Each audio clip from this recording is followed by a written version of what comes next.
Bismillahirrahmanirrahim. Assalamualaikum warahmatullahi wabarakatuh. Alhamdulillahirabbil alamin wa bihi nasta'inu ala umuri dunya waddin. Wassalatu wassalamu ala sayyidina wa maulana Muhammadin wa ala alihi wa sahbihi ajmain. Qala Allah ta'ala fi al-Qur'anil Karim. A'udzu billahi minasyaitonir rajim. Bismillahirrahmanirrahim. Lan tanalul birra hatta tunfiqu mimma tuhibbun wa ma tunfiqu min syai'in fa innallaha bihi alim. Shadaqallahul azim. Amma ba'du. Saudaraku, kali ini membahas tentang masalah wakaf. Wakaf itu dilindungi oleh undang-undang, dilindungi oleh pemerintah, dan ada undang-undangnya.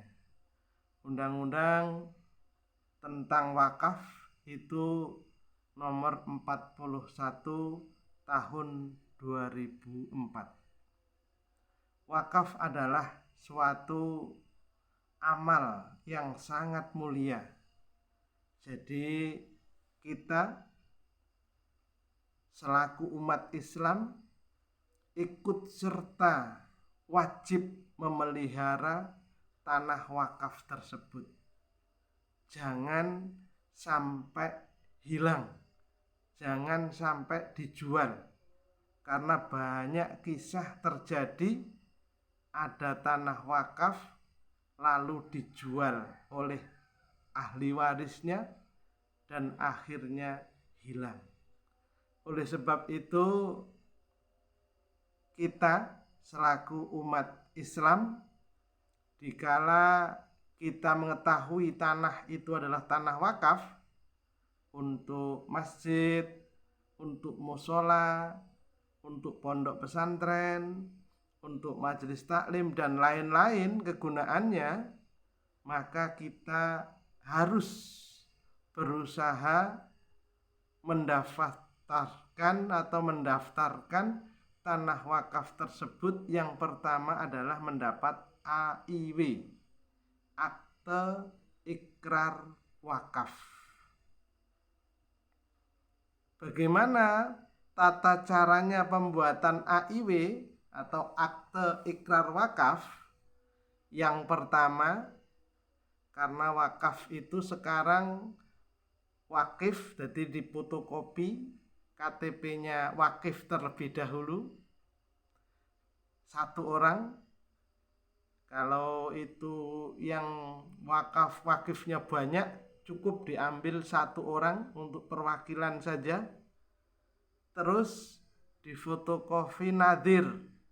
Nadirnya itu sekarang dibuat 5 orang.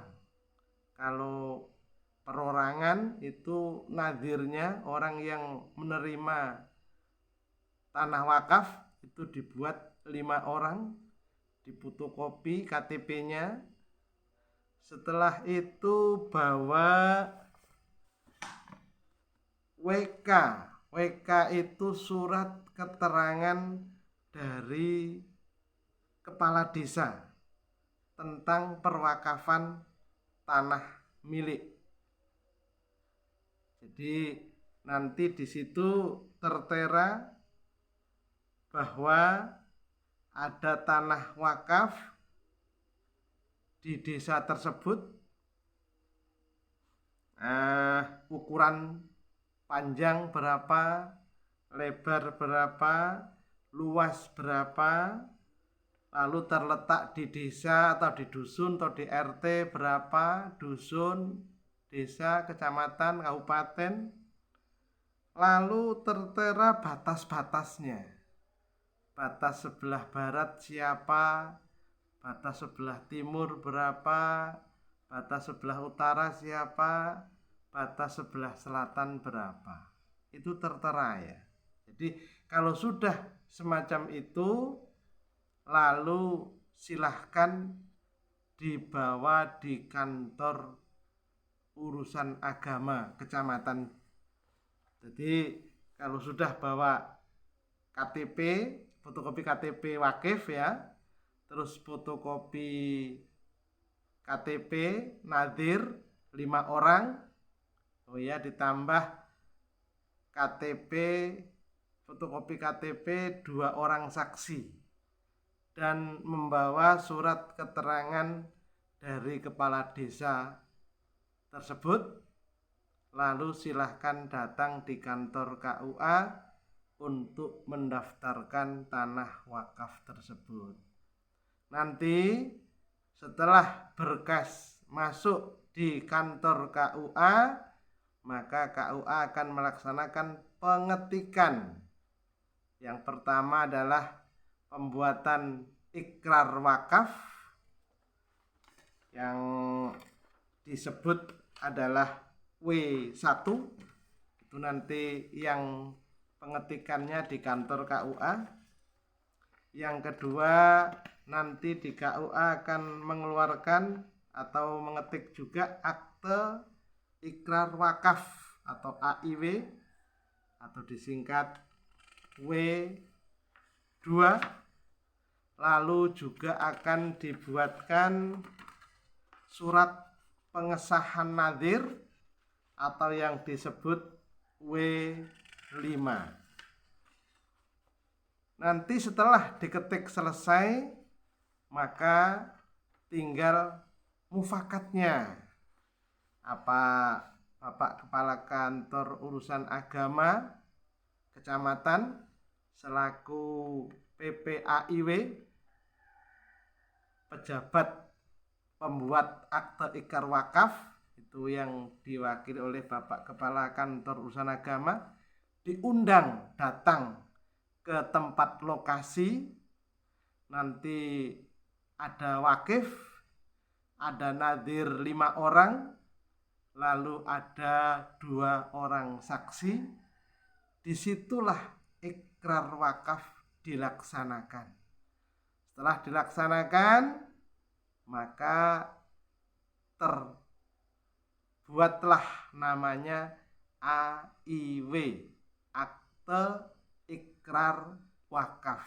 Ini proses pertama agar tanah wakaf tersebut sudah terdaftar di kantor urusan agama kecamatan masing-masing. Jadi aman itu nanti.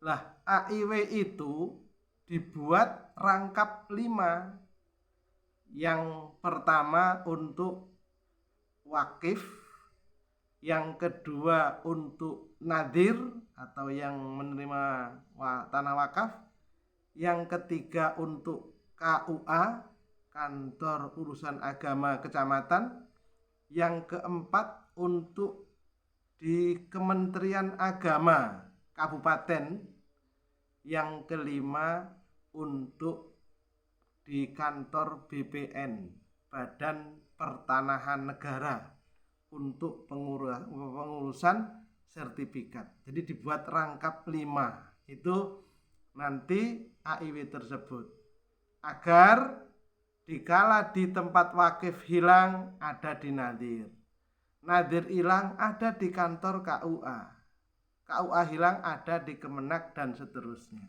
Jadi itulah langkah-langkah awal untuk pembuatan AIW. Jadi saya harapkan terutama para penyuluh agama Islam di kecamatan masing-masing, ayo belajar, ayo mengetahui tentang masalah tanah wakaf. Walaupun bidangnya termasuk bidang sakinah, keluarga sakinah, termasuk bidangnya buta aksara, tapi berusahalah kita tetap belajar tentang masalah tanah wakaf. Karena tanah wakaf juga termasuk dalam bidang spesialis penyuluh agama Islam. Mudah-mudahan sedikit ini bisa membantu saudara-saudara kita yang akan mengurus akte ikrar wakaf, dan mudah-mudahan amal ibadah kita untuk menyelamatkan tanah wakaf diterima oleh Allah Subhanahu wa ta'ala. Demikian untuk sekilas pembahasan masalah pembuatan AIW. Mudah-mudahan membantu teman-teman kita yang belum memahami. Bisa di-share ya, di-share, dibagikan ke teman-teman yang lain. Mudah-mudahan semua bisa menjalankan. Ihdinas siratal mustaqim. Wassalamualaikum warahmatullahi wabarakatuh.